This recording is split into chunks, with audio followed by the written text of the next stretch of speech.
אקרא לך, היה לך ליבי ותודתי, אליך אקרא, אליך אקרא. מודה אני כבוקר שזרת נשמתי, מודה אני הבגד שנעת שולחני, שלא ירדת, שלא אדקר. Olá, seja muito bem-vindo ao canal Bíblia com Francisca. Eu sou Francisca Grentes, a teóloga por formação. Seja muito bem-vindo, seja muito bem-vinda. Eu te convido a inscrever-se neste canal, que é um tesouro do Eterno. Então aproveita, coloca o dedinho aí, ó, nessa inscrição aí, inscreva-se. Hoje nós vamos falar sobre a letra a letra Mem. A letra Mem. Com a letra Mem, nós escrevemos Meler também, né? Rei. E Malá, anjo, mensageiro e outras palavras. A letra Mem é a 13ª letra do Aleph Bet, do alfabeto hebraico. Nós estamos nessa sequência das letras hebraicas. São 22 letras. Nós estamos agora, neste momento, neste vídeo, na 13ª letra, que também equivale à carta do tarô, à morte. Mas isso não quer dizer que seja uma coisa boa, ruim. Não. Uma coisa boa, uma coisa de renovação, enfim, né? Então vamos lá. Eu vou tirar aqui e nós vamos já trabalhar esta letra. Vamos saber um pouco sobre esta letra. Mem. Deixa eu tirar minhas coisas daqui. Aqui, ó. Este é o Mem. Ela tem várias outras formas, mas eu não vou tratar das formas agora. No final, quando eu completar as 22 letras, aí eu vou dar uma explicada a respeito das letras que são sufite, tá? Eu vou explicar sobre os sinais vocálicos, tudo mais, tá bom? Vai ter o Dagesh, que os meninos lá na faculdade diziam que meu filho era um Dagesh, que era um pontinho, aquela coisa toda. Enfim, quem sabe o hebraico sabe do que eu estou falando.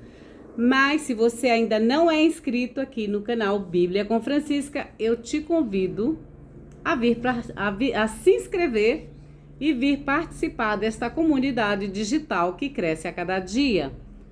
Inscreva-se nesse canal para que você possa receber os conteúdos que são maravilhosos. Eles são tesouros do Eterno para as nossas vidas. Francisca, quem é o Eterno? O Eterno é Deus, é o universo, é o Criador do universo.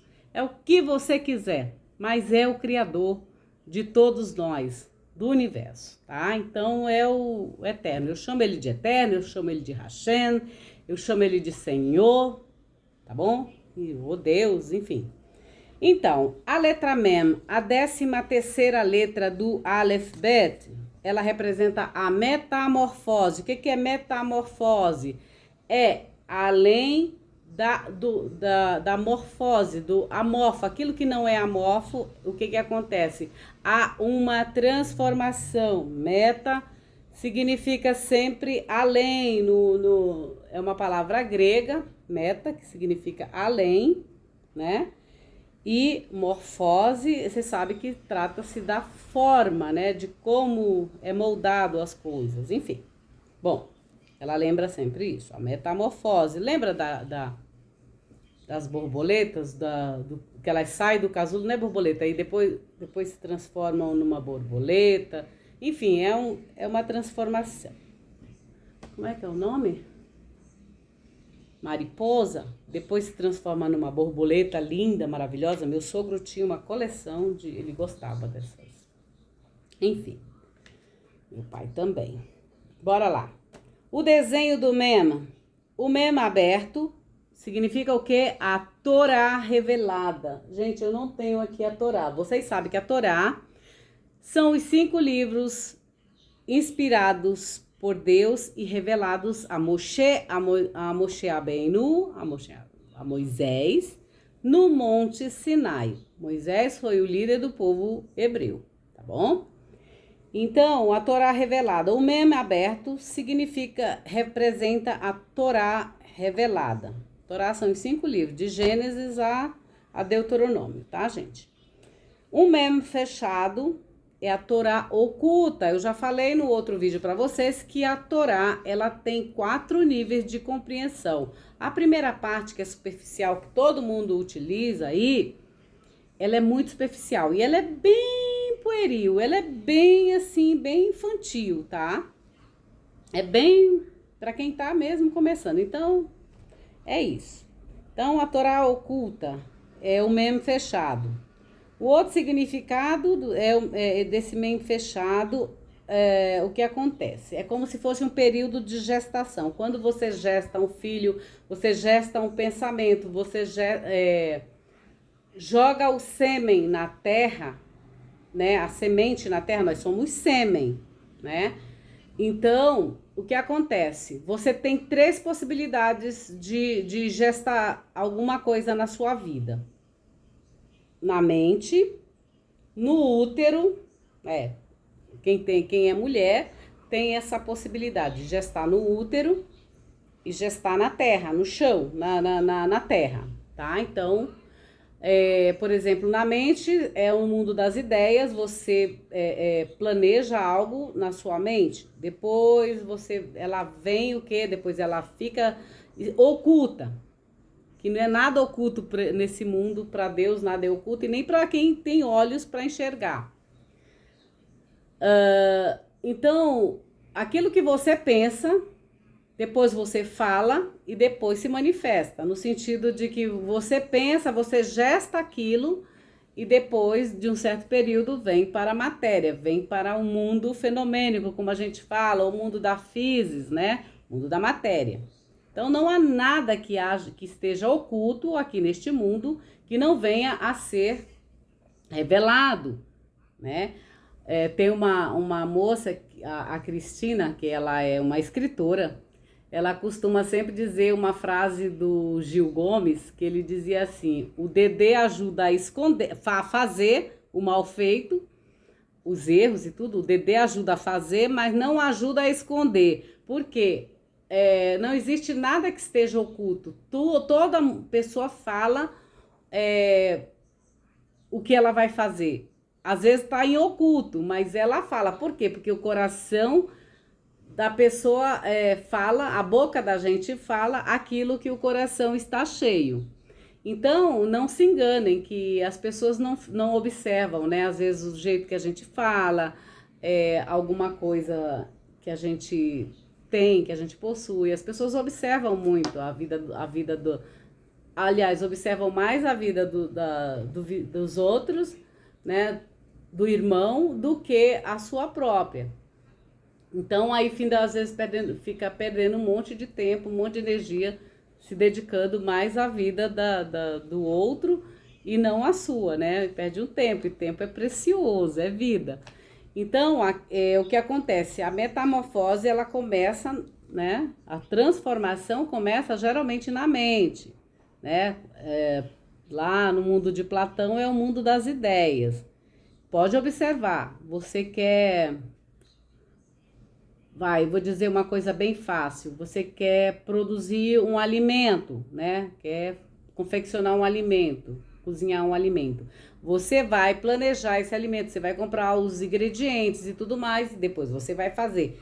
Quando estiver pronto, esse alimento vai ser servido, enfim, para sua família, enfim. Mas isso foi planejado antes na sua mente, né? Então, tudo neste mundo foi planejado. Se existe alguma coisa ali, foi você que criou, foi você que gestou, né? Então, seja uma árvore, seja um escrito, seja um filho, né? Geralmente é assim. Então, você pode plantar o sêmen na sua mente, no seu útero e na terra, tá? Que vai nascer algum fruto. E dependendo do que você planta, né? O que a gente planta, a gente vai colher. Isso, a lei da semeadura, ela é fantástica. Você acreditando ou não, ela tá ali produzindo seu efeito, não importa o tempo que passar. tá? Isso é lei. Você acreditando ou não, é como a lei aqui da eletricidade, como a lei da relatividade e tudo. Você acreditando ou não, elas estão existindo, tá bom? Então, a letra mem é a metamorfose. O mem aberto representa a Torá revelada. O mem fechado, a Torá oculta. O mem fechado é o período de gestação. O mem aberto, ele representa já o parto, tá? O parto. Ou seja, você cria, você gera, depois você tem que parir, né? Tem que parir a criança, tem que parir jogou na terra, vai nascer a árvore. Se você planta uma maçã, vai nascer maçãs, né? Se você planta uma semente de macieira, vai nascer macieira. Se você planta tâmaras, você vai colher frutos da tâmara, não vai colher melancia. Não adianta você plantar tâmaras e querer colher melancia, não vai acontecer, tá? Então, é isso. A Torá aberta, é a gestação. A gente, quando vai entrar aqui nos estudos da Torá, por exemplo, no início é sempre muito difícil, é brincadeira, a gente acha que é brincadeira, que é quase que infantil. Mas depois a gente vai se aprofundando, a gente descobre que não é tão assim. E aí a gente vai descobrindo várias coisas e depois os frutos são esses, tá? Eu, por exemplo, estou transmitindo para vocês os frutos que eu plantei, que eu colhi, que eu estou colhendo também em relação a esses estudos do Aleph Bet, dos estudos da teologia, da Sagrada Escritura e tudo mais, das narrativas bíblicas, né? Que eu digo que é para vocês lerem como literatura, tá? Muito bem. Então, o desenho do mem fechado, aberto, é a Torá revelada. O mem fechado é a Torá oculta, né? A gemátria do mem representa 40. 40 já está dizendo, é um fechado, é o quadrado. O mundo tem os 4 cantos do mundo, né? Que mais? O significado dela é a água, né? Por que a água é H2O? Tem todo um sistema aí também com as letras hebraicas. E também o mem representa o Mashiach. O Mashiach é ungido, tá? Mashiach é a palavra hebraica para Messias, que significa em grego Cristo, que traduzido para nós, ungido, tá bom? Vamos lá. O que o Rabino fala a respeito do mem? Até minha mamãe, né? Benção mãe, a senhora tá aí, não vai comentar nada aí não, que não quero elogio da senhora não, sabe por quê? Se a sua mãe não elogia, não adianta, né? Então eu sei que a minha mãe me elogia, mas eu não quero o elogio dela, né? Que aí não tem graça. Toda mãe acha que o filho é lindo, maravilhoso, toda mãe acha que o filho é inteligente, toda mãe acha que o filho é bondoso, toda mãe acha que o filho... Não tem mãe que acha, né? Então não é uma crítica, não é um elogio assim que é legal. Entendeu? Eu não quero minha mãe comentando nada aí, não. Tá, mãe? Benção, mãe. A senhora já sabe. Deixa as outras pessoas comentarem. A senhora não. Eu já sei que a senhora é toda bondosa comigo, me acha fofinha, mas não precisa, tá bom? Benção, mãe. Giovana tá passeando, tá, mãe? Vamos lá. Quando o mikvê, e também com mem se escreve mikvê. O que é mikvê? Quando a gente está menstruada, a gente faz a nossa purificação. As mulheres, né, faz a purificação, tá bom? Vai no rio, tem lugares que são apropriados para fazer a purificação. Tem toda uma história aí por trás, no livro de Levítico, de Números e tudo mais, para a gente ter a nossa purificação, tá bom? Então, quando o mikvê aqui tem uma historinha, tá? Sempre tem uma historinha, o Rabino sempre conta uma história. Quando o mikvê em Brownsville, Nova York, estava a ponto de fechar as portas por causa de problemas financeiros, o bisavô paterno de minha mãe, Hersh Mailer Herst, ofereceu-se para cuidar das responsabilidades financeiras e encargos práticos. Em 1929, o ano que meu pai nasceu em 28. ele tem a idade do perfume Chanel Número 5. Número 5. Entendeu? 1928. Tem alguma coisa aqui falando. Eu não sei o que é. Deixa eu desligar aqui. Eu acho que é o meu computador aqui. Pronto. Deixa eu desligar totalmente. Pronto. Então, gente, é o seguinte. Em 1929, o sexto Rebbe de Lubavitch, ele é extremamente inteligente, ele é um cabalista, assim, inteligentíssimo. Então, o Rebbe Lubavitch, de Fraga, Rabbi Yosef Yitzhak Schneerson, foi visitar os judeus nos Estados Unidos. Os Hassidins, que é um grupo de judeus, né? Os Hassidins pediram a ele que dissesse um ma'amar, um discurso hassídico. Ele respondeu que primeiro deveria imergir numa mikveh, um banho ritualístico, um banho ritual. A amazonense conhece esses banhos todos, gente, porque a gente convive com judeus lá no Amazonas, então a gente sabe todas essas coisas. Daí tudo a gente já, desde criancinha, a gente já sabe, lavar a casa, né, na sexta-feira de trás para frente. Meu filho, vocês estão pensando o quê? A gente aprendeu tudo com os judeus lá, judeus marroquinos lá do Amazonas, lá de Manaus. Então, o banho deveria emergir numa mikveh, que é uma piscina, vou dizer assim, no banho ritual. Normalmente, meu tetravô cobrava 10 centavos pelo uso das instalações. Meu avô também cobrava. Né, seu Rangel Borges? Beijo pro seu avô, benção, avô. Meu avô por parte de mãe. Rangel Borges, ele era muito inteligente, meu avô. Acho que eu puxei para ele. Então, mas não quando o Rebbe o usava. Quando soube que o Rebbe Lubavitch estava chegando, preparou o local em honra a ele, como faria para um rei. Se você não assistiu meu vídeo sobre um banquete para Jesus, eu falo sobre isso aqui. Como a gente prepara um banquete para um rei, tá bom? Nosso marido é um rei.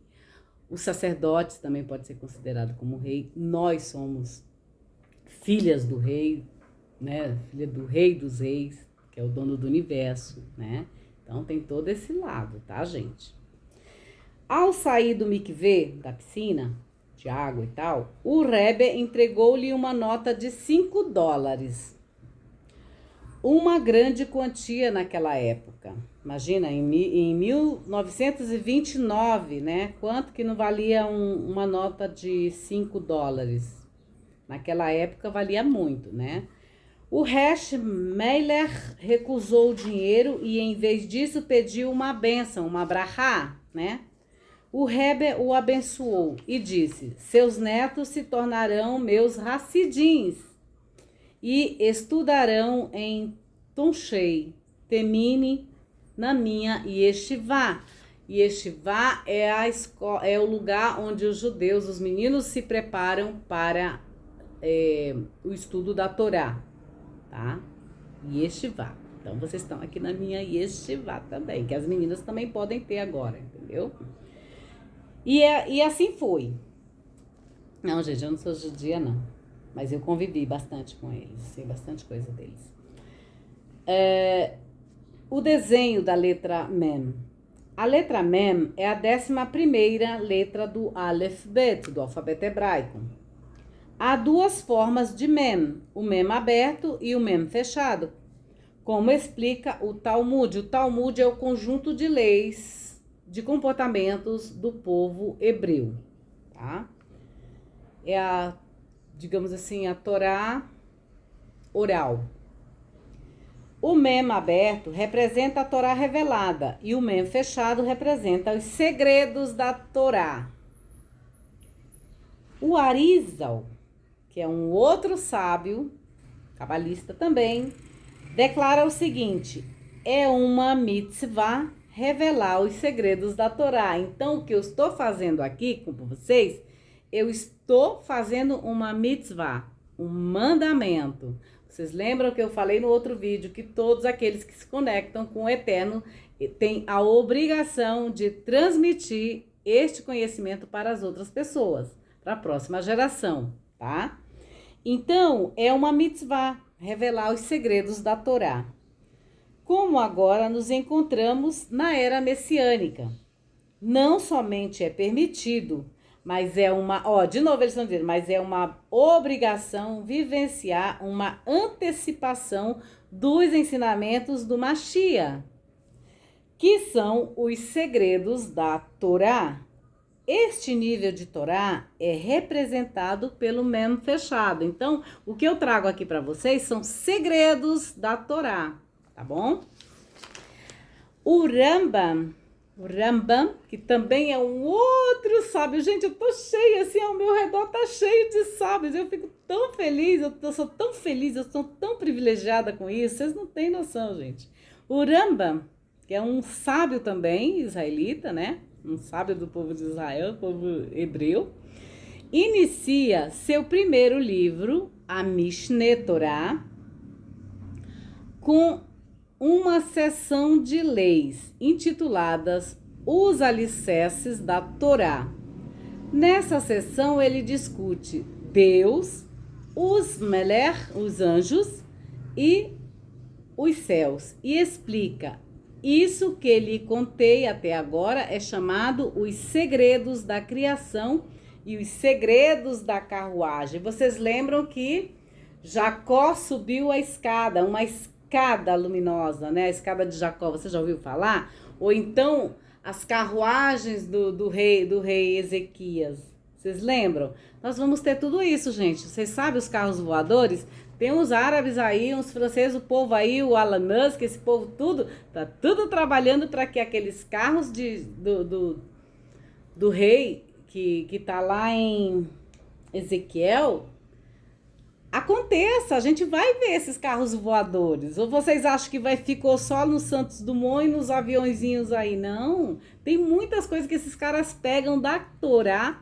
E aí eles colocam tudo aí, essa energia limpa, tudo isso aí, gente, já tá aqui, ó. Só falta esses pesquisadores virem aqui, descobrir, e aí o Eterno vai abrir os olhos deles para verem coisas lindas, entendeu? E ocultas, né? Então, o Rambam, no primeiro Mishneh, com uma seção de leis intituladas Os Alicerces da Torá, nessa sessão, como eu disse, eles discutem Deus, os anjos e o céu. E explica isso que lhe contei até agora, chamado Os Segredos da Criação e os Segredos da Carruagem. Nós estamos falando de reino, o reino de Deus. Vocês já ouviram o Massal falando sobre isso? Nós temos que governar num reino? Então, muita gente acha que ele é doido, né? Ele não é doido não, ele sabe o que está falando. Eu também, tá? Então, essas percepções místicas são conceitos cabalísticos. O que é cabala? É receber algum conhecimento. Nós somos recipientes, nós somos um carro que recebe esse digamos assim, da fonte, algo para a gente se locomover aqui neste mundo, tá bom? Então, é isso. Então, essas percepções místicas são conceitos cabalísticos complexos. Porém, o Rambam, que é esse sábio lindo, maravilhoso lá da Cabala, ele decidiu ensiná-los como uma fundação, um pré-requisito para todos que estudam a Torá, assim como eu, como o Matias, como vocês que estão lá na paróquia Santa Madalena, vocês também já estão introduzidos nisso aqui, né? Então, vocês já vão ficar bem assim, ó, ligados com as coisas. Todo mundo que estuda de verdade a Torá vai chegar nessa compreensão também. Então, porém, o Rambam decidiu ensiná-los como uma fundação, um pré-requisito para todos que estudam a Torá. Torá também significa instrução, significa lei, tá? A lei de Deus. A compreensão da magnitude de Deus, de seus caminhos instigantes e insondáveis. Deve preceder até as leis essenciais da Torá revelada, como o Shema, que é a oração do Ouve, ó Israel, o Senhor teu Deus é um, o Senhor teu Deus é único, né? O Shema, né? Lembra que a gente tem que orar de manhã, falar, recitar o Shema? Shema Israel Adonai Eloheinu Adonai Echad, né? Shema. Aí tem os segredos da Torá revelada como o Shema, que é essa oração que está em Deuteronômio, sobre o Shabat, que é o sétimo dia, é o dia do descanso. Isso não quer dizer que você vai ficar lá, não. É um dia para você aproveitar, tá? Descansar da criação, descansar do seu trabalho. Pra você aproveitar, você tomar um bom vinho, você sair com sua esposa, com sua família, beijar muito na boca, tomar vinho, sabe? Estudar a Torá. É para fazer coisas gostosas, para ver a natureza, ver a criação de Deus. É para fazer coisas gostosas. É isso que o Eterno quer que façamos, tá bom? E teflim, que são as orações também, tá bom? Colocar teflim, né? Vocês sabem que é aquela, né? Teflim é um acessório que os judeus usam, tá? Então, além disso, o mem representa o quê? O útero. O útero em hebraico, a palavra útero é rechem. Rechem é de onde sai os nossos filhos. É onde Deus guarda o fruto, os nossos filhos, que são os nossos filhos. Ele guarda a nossa herança, né? Eles são como umas pérolas bem guardadas. Se você conhece como é feito, como as pérolas são formadas, devido ao meio ambiente dela, né? Um meio ambiente dela, ele é bem agressor, entendeu? Então, aí vai criando aquela naca ao redor daquela pérola, né? Protegendo ela, depois ela sai como uma joia linda, maravilhosa. Assim como nós guardamos nossos filhos no nosso útero, né? A gente cuida, eu já contei também uma história para vocês, que quando eu era síndica aqui, eu tive um probleminha, quase que eu perco meu filho, porque as pessoas aqui eram bem maldosas. Não todas, mas tinha uma que era deixa pra lá, mas enfim, né? Então eu quase perco meu bebê se eu não tivesse cuidado dele. Mas por quê? Por causa do ambiente que eu estava inserida, era bem complicado. Então o meio, sim, ele influencia, sim, a sua vida. Então, é como o útero. O útero é rechem, então é onde a gente guarda o sêmen para gerar uma vida, que vai gerar uma vida. Então, o útero da mulher é onde a gente guarda o sêmen masculino para gerar um outro ser, uma vida. Assim como a terra também, a gente joga a semente lá e ela vem a árvore e os frutos e tudo. Assim como na nossa mente, a gente coloca uma coisa bonita, inteligente aqui, nessa mente aqui, e aí depois você transborda isso, transmite para as demais pessoas em pensamentos, palavras e ações, tá bom? Tudo tem que andar bem bonitinho, tudo assim em equilíbrio. Então, o útero significa rechem em hebraico, que termina com um mem fechado. O útero fica fechado, ele guarda ali o fruto, né? O filho, né? O bebê que vai nascer depois. O mem fechado representa o quê? Os 9 meses em que o útero está fechado. São 40 semanas, né, gente? Tá vendo como são as coisas? O mem aberto representa o período do parto, quando a mulher, né, vai para o hospital ou vai para ou tem o parto humanizado em casa mesmo. Enfim, eu nasci em casa. Minha avó fez o meu parto. Entendeu? Nossa, o que aconteceu aí? Alguém... Deixa eu ver aqui uma coisa, gente.